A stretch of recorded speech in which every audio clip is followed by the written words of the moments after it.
దేవుని అతి పరిశుద్ధ నామానికి మహిమ కలుగును గాక. ఓ ఫర్ టుడే వాక్య సందేశాలు ప్రతిరోజు వింటున్న మీ అందరికీ మన ప్రభువును మన రక్షణకర్త అయిన యేసుక్రీస్తు ప్రభు వారి అత్యున్నతమైన నామంలో లైఫ్ చర్చ్ వైజాగ్ నుంచి మీకు శుభాలు తెలియజేస్తా ఉన్నాను. ఎలా ఉన్నారు? అంత బాగున్నారు కదా? ఈరోజు అపోస్తలుడైన పౌలు ఫిలిప్పీయులకు రాసిన పత్రిక 4వ అధ్యాయం 11వ వచనం చదువుకుందాం. నేను ఏ స్థితిలో ఉన్నను ఆ స్థితిలో సంతృప్తి కలిగి ఉండ నేర్చుకుని ఉన్నాను. పౌలు అంటున్నాడు, తన జీవిత అనుభవం నుంచి తెలియజేస్తున్న మాటలు ఇవి. నేను ఏ స్థితిలో ఉన్నను ఆ స్థితిలో సంతృప్తి ఉండ నేర్చుకుని ఉన్నాను అంటున్నాడు. సంతృప్తి ఉండడం పౌలు నేర్చుకున్నాడు. ఆ తర్వాత మాటలు మనం చూసినట్లయితే ప్రతి విషయంలో ఆయన అంటున్నాడు కదా, దీనస్థితిలో ఉండనెరుగుదును, సంపన్న స్థితిలో ఉండనెరుగుదును, ప్రతి విషయంలో అన్ని కార్యములను కడుపు నిండుకును, ఆకలి ఉండుటకును, సమృద్ధి కలిగి ఉండుటకును, లేమిలో ఉండుటకును నేర్చుకుని ఉన్నాను.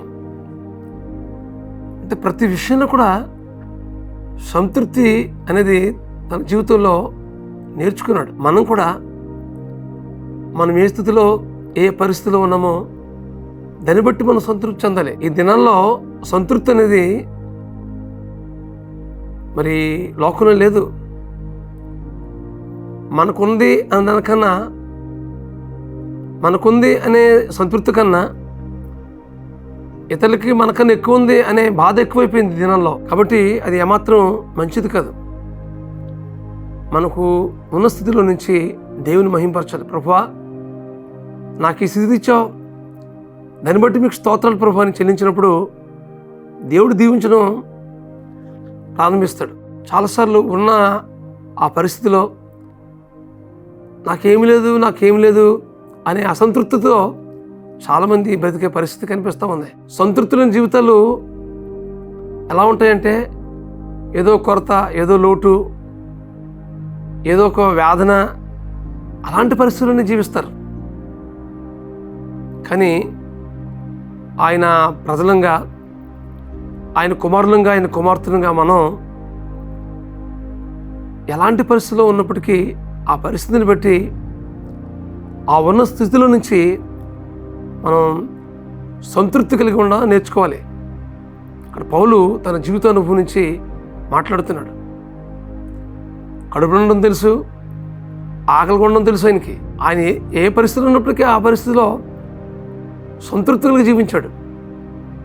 కాబట్టి మనం కూడా మన జీవిత రంగంలో ఉన్నదానితో సంతృప్తి కలిగి దాన్ని బట్టి దేవునికి స్తుతిస్తూ ఆయన నామాన్ని ఘనపరుస్తూ ఉంటే ఆ స్థితి నుంచి మరొక స్థితిలోనికి, ఆ మరొక స్థితి నుంచి మరింత ఉన్నతమైన స్థితిలోకి నడిపిస్తాడు. ఏ స్థితిలో ఉన్నప్పటికీ ఆ స్థితిలో దేవుని మహింపరచడం, దేవుని ఘనపరచడం అలవరుచుకున్నప్పుడు మనకు తృప్తి, అలాగే దేవునికి కృతజ్ఞతాపూర్వకమైనటువంటి భావన కలిగి మనం జీవిస్తాం. ఈ వాక్యం ఉంటుంది మీ జీవితాల్లో. సంతృప్తి ఉందా మీ జీవితంలో? అసంతృప్తే మీ జీవితంలో ఏలుబడి చేస్తుందా? ఒకవేళ అలాంటి స్థితి ఉన్నట్లయితే ఇదేనా పౌలు ఫిలిప్పీయుల సంఘంతో మాట్లాడినట్లుగా దేవుడు ఏదైనా మనతో కూడా మాట్లాడుతున్నాడు. ఇదిగో ప్రభా, నేను ఏ స్థితిలో ఉన్నప్పటికీ ఆ పరిస్థితిని బట్టి నేను సంతృప్తిగా ఉండడం నాకు నేర్పించు ప్రభా. తద్వారా మీ నామానికి మహిమ తెచ్చేటట్లుగా సహాయం చే ప్రభని మనం ప్రార్థించాలి. తద్వారా దేవుడు మన జీవితం ద్వారా మహిమ పొందుతాడు. సంతృప్తిని అంటే ఇంకా నాకు అక్కర్లేదు అనుకో కాదు, ఆ ఉన్నదానితో దేవుని మహింపరచాలి, దేవుని సంతోషపరచాలి, దేవుని ఘనపరచాలి. అలా స్తుతించి మనం ఘనపరిచినట్లయితే దేవుడు అంచులంచులుగా మనం దీవించి ఉన్నత పరిస్థితులకు నడిపిస్తాడు. ఈ సత్యాన్ని మీరు గ్రహించి వస్తుందిగా ప్రాంపూర్వక మీకు మనం చేస్తాను. మీ జీవితంలో గొప్ప జయాన్ని పొందుకోవాలంటే, మీ జీవితంలో అభివృద్ధి పొందాలంటే దేవునికి ఉన్న స్థితిలో నుంచి దేవుని మహింపరచడం అలవర్చుకోవాలి. ఈ లోకంలో మనం ఏం తీసుకురాలే, ఈ లోకంలో గతించిపోయిన తర్వాత మనం ఏం తీసుకుపోము. ఏమి తీసుకెళ్ళినప్పుడు మనం ఎందుకు నిరాశ నిస్పృహతో బ్రతకాలి? ఉన్నదాంతో సంతృప్తిగా బ్రతకడం మనం నేర్చుకోవాలి. మనం ఈ లోకంలోకి ఏమీ తెలియదు, ఏమి తీసుకోలేనప్పుడు ఎందుకు మనం నిరాశ నిస్పృహతో బ్రతకాలి? ఏ పరిస్థితి అయినా దేవుడు అలౌ చేయకుండా, దేవుని అనుమతించకుండా ఆ స్థితి ఉండదు మనకి. కాబట్టి ఈ వాక్యం ఉంటుంది మీ జీవితంలో. పౌలులాగా మనం చెప్దాం, ప్రభువా నేను ఏ స్థితిలో ఉన్నప్పటికీ ఆ స్థితిలో నాకు సంతృప్తి ప్రభు అని నువ్వు ప్రార్థన చేసినట్లయితే దేవుడు నీ జీవితంలో మరింత ఉన్నతమైనటువంటి అనుభవానికి నడిపిస్తాడు. అది భౌతికంగా కావచ్చు, ఆత్మీయ జీవితంలో కావచ్చు, మానసిక రంగంలో కావచ్చు, ఏ విషయంలో కావచ్చు, నువ్వు అభివృద్ధిని చూస్తావు, ఉన్నతమైనటువంటి అనుభవాలను నడిపించబడతావు. అటు కృప పరిశుద్ధాత్మ దేవుడు మీకు అనుగ్రహించి నడిపించును గాక. ప్రార్థన చేసుకుందాం. రమాస్వరూపుడా, మహాకృపను మా తండ్రి, ఇదిగో ప్రభా ఫిలిప్పీ సంఘానికి పౌలున్న మాటలు ఈ సమయంలో జ్ఞాపకం చేసుకుంటున్నాం ప్రభా. మేమే స్థితిలో ఉన్నప్పటికీ ఆ స్థితిలో సంతృప్తి కలిగి మిమ్మల్ని మహింపరిచేటట్లుగా సహాయం చేయమని ప్రార్థిస్తున్నాను మా తండ్రి. ఉన్న స్థితిలో నుంచి మిమ్మల్ని ఘనపరిచేటట్లుగా సహాయం చేయ ప్రభా. అసంతృప్తితో జీవితాలు జీవించడానికి మేము అంత మాత్రం వీల్లేదు ప్రభా.